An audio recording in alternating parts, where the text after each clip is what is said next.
glass all of the time. And that comes from my absolute determination to create jobs, good jobs, and to drive down the cost of living and put more money in your pocket, which is, I think, the thing that most people are most concerned about. That's what drives me. But you can't say that about Nigel Farage. I mean, this is the man who said that Jaguar Land Rover deserve, his word, to go bust. And he said that because he didn't like an advert that they made. This is a company at the absolute forefront of British engineering. And he says they deserve to go bust. But unlike Nigel Farage, I've been to see the workers at JLR several times over, particularly recently. And I know what those jobs mean for the workforce themselves, for their families and their communities. And I saw firsthand the anxiety on their faces. I met them just as I've met you this morning. I saw the anxieties on their faces when they thought their jobs were at risk. So when they needed support earlier this year, when we had to fight for their jobs and make a deal with the United States, I protected those jobs because I had them in my mind's eye. And politics is about who you have in your mind's eye. We protected those jobs. Would Nigel Farage have done the same? Absolutely not. And that's the question you have to ask about Nigel Farage. Can you trust him? Can you trust him with your future? Can you trust him with your jobs? Can you trust him with your mortgages, your pensions, your bills? And he gave the answer on Tuesday, a resounding no. He set out economic plans that contained billions upon billions of completely unfunded spending. Precisely the sort of irresponsible splurge that sent your mortgage costs, your bills, and the cost of living through the roof. It's Liz Truss all over again. Now, in opposition, we said that she would crash the economy and leave you to pick up the bill. And we were right. And we were elected to fix that mess. Now, in government, we're once again fighting the same fantasy, this time from Farage.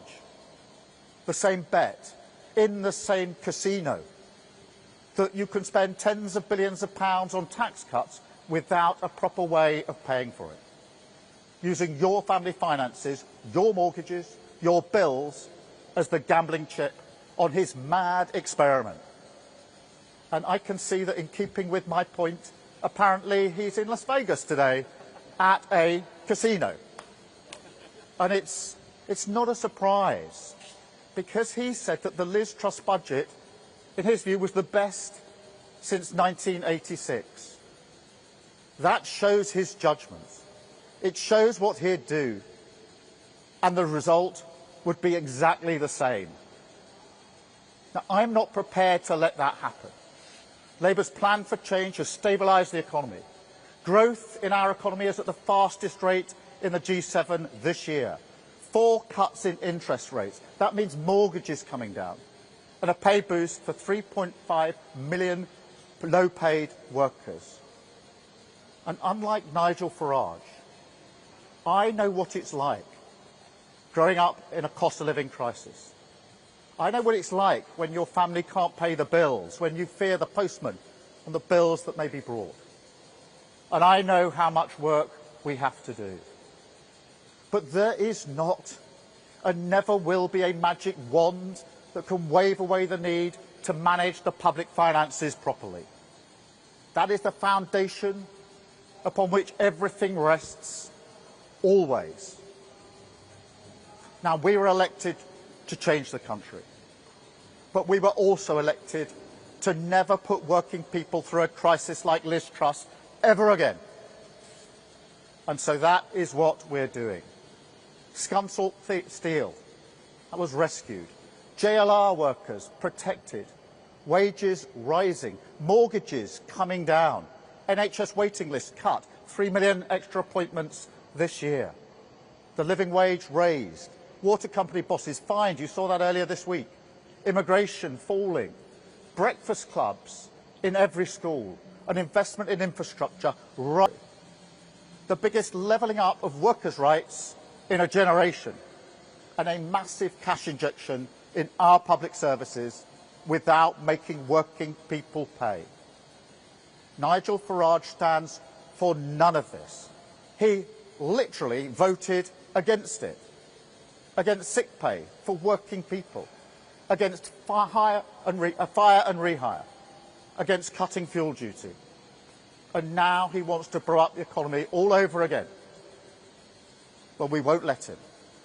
We will deliver our plan for change, and we will do so precisely because we protect our economy.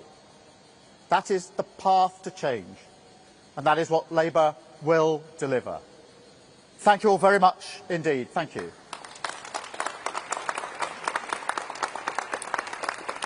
And now I'm going to take some questions from the media. I've got a list here. Harry from the BBC first, please. Thank you, Prime Minister. Harry. Thank you, Prime Minister. Harry Farley from BBC News.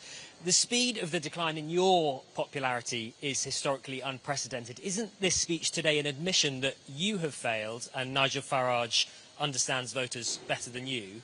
And if I may, you've signalled a U-turn on winter fuel payments. Do you now want to remove the two-child benefit cap? It's really important for me to remind everybody of the absolute mess that we inherited in the economy, with £22 billion missing from the economy, in the health service, which was on its knees, our public services shot through. Our job was to pick that up and turn it around, and that involved tough decisions. But we did that because we knew that the foundation of economic stability is the single most important thing. I vowed that people would never be put through the Liz Truss experiment ever again. And the reason I'm speaking out today in relation to Nigel Farage is precisely because that's what the policies he outlined this week risk for our country. And we're here to make sure that working people are never put through that ever again. In relation to winter fuel, we do want to ensure that more pensions are eligible for winter fuel, and that's what we're working on. Let me just go back to my list. I've got Amanda from Sky. Amanda. Hello, Amanda Acas, Sky News. Reform UK say you're running scared of them, that you're sounding increasingly like them with some of the policies and announcements you've made recently. This is a speech that was very defensive, wasn't it? And also, if I may, one of their policies is now lifting the two-child benefit cap. The Education Secretary was on Sky News this week saying it's something you're considering. Is it something that you personally would like to do? Would you do it? And if so, why not do it now rather than waiting to the end of the year and lift 470,000 children out of poverty? Let me be really clear about the difference between this Labour government and reform. Because we know for a fact what happens when politicians say they're going to spend billions of pounds and it's unfunded. We tried that experiment with Liz Truss. That is precisely what she did. And it wasn't Liz Truss that paid the price. It was the millions of working people who paid the price for that experiment. That experiment through their prices going up, the cost of living went through the roof, mortgages went through the roof, and the whole country went through a crisis. And the whole world looked to see what on earth was happening to the United States. So we don't need, this is not theory. And what Nigel Farage is doing is Liz Truss 2.0. Same promises of billions and billions of pounds in unfunded cuts, with exactly the same results. And I feel very strongly it's my responsibility to protect working people from being put through that ever again. Thank you. Let me go to Chris Hope. Chris. Chris Hope, GB News. Prime Minister Nigel Farage has 5 MPs. You've got 403. Are you panicking because reform is so far ahead in the polls, it seems? Is he living rent-free in your brain? You went to a state school. Your dad worked in a factory. Your mum worked in the NHS. So why has a public school-educated former city trader got more in common with the Red Wall than you have? Well, I've set out my divide. I think the single most important thing is to make sure we stabilise our economy and build on that strong foundation the future of our country. And that is what we're doing. And we're seeing the early signs of that. Growth is up, the highest in the G7 this year. Interest rates have come down 4 times. So we're beginning to show what happens when you stabilise the economy. And I want to protect working people from Nigel Farage, because I want to protect them from what he will do, which is exactly the same as Liz Truss, which will have a direct impact on their lives. And in relation to the second part of your question, I don't need lectures from Nigel Farage on what it means to be working people. I know what it means to work 10 hours a day in a factory 5 days a week. And I know that because that is what my dad did every single working day of his life. And that's what I grew up with. So I don't need lessons from Nigel Farage about the issues that matter most to working people in this country. Thank you, Chris.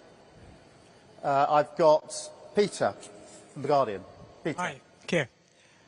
You've dodged the question on the two-child benefit cap twice now, so can I ask you as a first question, would you personally like to get rid of the two-child benefit cap? And on the wider issue of the opposition you're now facing, do you think one of the problems is that Nigel Farage can approximate talking like a human being, where you just resort to talking points and dodging questions? Well, look, I mean, on the question of two-child benefit, my apologies. I think I did the first half of the question, not the second. Let me deal with that directly. I'm determined we're going to drive down child poverty. One of the proudest things that the last Labour government did was to drive down child poverty, and that's why we've got a task force working on this. I think there are a number of components. There isn't a single bullet, but I'm absolutely determined that we will drive this down, and that's why we'll look at all options, all ways of driving down child poverty. I'm determined. I'm so proud the last Labour government did it, and I'm so pleased that we are taking up that challenge to do it with this Labour government, and that's what we will do. In relation to working people, what matters most, in my view, is who politicians have in their mind's eye when they make decisions. I know precisely who I had in my mind's eye when I took the decisions that I had to on the international stage with the US trade deal. I had in my mind's eye the jail workers that I'd taken the time to go and see on a number of occasions and understand for myself the jobs they do, the skills they have, and what that means for them, their families and their communities. And that's the way I do politics, which is roll up your sleeves, understand the issues, understand the challenges, run towards that challenge and make sure that we fix it for working people. And that is exactly what we did with JLR. That's exactly the approach I would take. What did Nigel Farage say about JLR? Maybe with a great flourish, apparently contacting with working people, he said they should go bust. I challenge him to go to JLR, stand in front of the workforce and tell them that his policy for JLR is they should go bust. And I'd very much like to see the reaction. Thank you. Then can I go to Aggie, please, LBC. Thank you, Prime Minister. Aggie Chambray, LBC. Do you have a reaction to a Reform UK advert which claims Anna Sarwar wanted to prioritise the Pakistani community, and Nigel Farage's defence of it, that it was Sarwar that introduced sectarianism into Scottish politics? Sarwar has called the comments poisonous, the SNP has called the ads racist. Do you agree with that? Are they racist? And also, if I may, are you not worried people will ask why you're holding a press conference about Nigel Farage 4 years out from a general election instead of focusing on your plans for the country? Well, there's a lot of questions bound up in that, but let me get to the central point, because what we've seen with reform in Scotland in relation to this particular video is manipulation, and it is, as ever with reform and Nigel Farage, trying to divide people with a toxic divide and to poison our politics. And I think our politics is above that, and that's why I think it's absolutely right that Anna Sarwar has called this out for what it is. It is toxic divide, it is introducing poison into our politics, and that is exactly what turns people off politics. And that is why restoring trust to politics is so important to my project and the project of Scottish Labour. Thank you. Shihab. Shihab Khan, ITV News.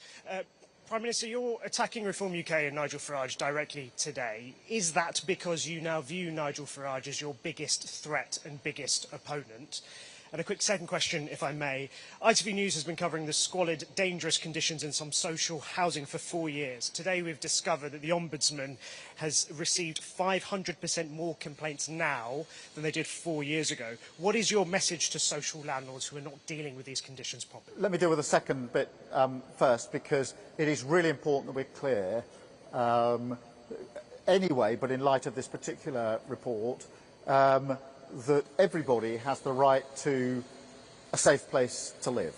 And that is absolutely central to our work on housing, and the work the Deputy Prime Minister is doing. It's why, for example, she's introducing a new law to ensure that standards are the right standards for people to live in. And so that's at the heart of everything that we do. In relation to the wider politics here, look, I do think that the Conservative Party has run out of road. Their project is faltering, they're in decline, they're sliding into the abyss. And it's very important, therefore, that we say that and identify that. But equally, politics is about choices. And the choice at the moment is between the choice of a Labour government that thinks that stable finances are at the heart of building better lives for working people, or Nigel Farage and Reform, who only this week said they would spend billions upon billions upon billions, tens of billions of pounds in an unfunded way, which is the exact repeat of what Liz Truss did. And it wasn't Nigel Farage that lost. He's all right. It's working people across the country that lost out, and I'm not prepared to allow that ever to happen in this country again. Thank you. And then Noah, I think, is the last question. Thank you, Prime Minister. You went into the election promising to freeze national insurance and keep the two-child benefit cap. You've since raised national insurance on businesses, and now you're considering axing the cap. Isn't attacking Nigel Farage's economic credibility a bit rich? Well, I think if we look at the evidence of just the last few weeks, what have we seen? We've seen growth at 0.7%. That's higher than I think most people predicted, including most of the media. I'm not complaining about that or criticising, but it's the highest growth in the G7. Interest rates have come down 4 times. That is a sign of confidence in the steps that we're taking. We've done 3 trade deals with countries around the world. That signals that other countries want to work with this country because they've made trade deals. That India deal, previous Prime Minister's been talking for 8 years, I think, about that trade deal. We managed to bring it in, and it's going to make a difference to people working here. The US deal as well, that was talked about for a very long time. We brought it in. And the EU deal, which is going to have a direct impact on prices in supermarkets. So all the evidence is that if you stabilise the economy, then others have confidence. We've had the record investment into this country, and the result of that is that we can deal with the cost of living crisis, and people have more money in their pockets, they feel better off. And that, for me, is at the heart of everything I stand for politically. Thank you all very much indeed. Thank you again for spending time with me this morning. I really appreciate it. Obviously, you can now get on with your jobs again, but thank you. It's been really interesting to see. Thank you. Thank you very much indeed. Thanks again for showing me around this morning. I really appreciate it. Thank you. And I think it's your story of starting here and finishing here. Did you tell you started 40 years ago? Was it 40 years ago? No, I left school 40 years ago. Left school 40 years ago to come into the trade.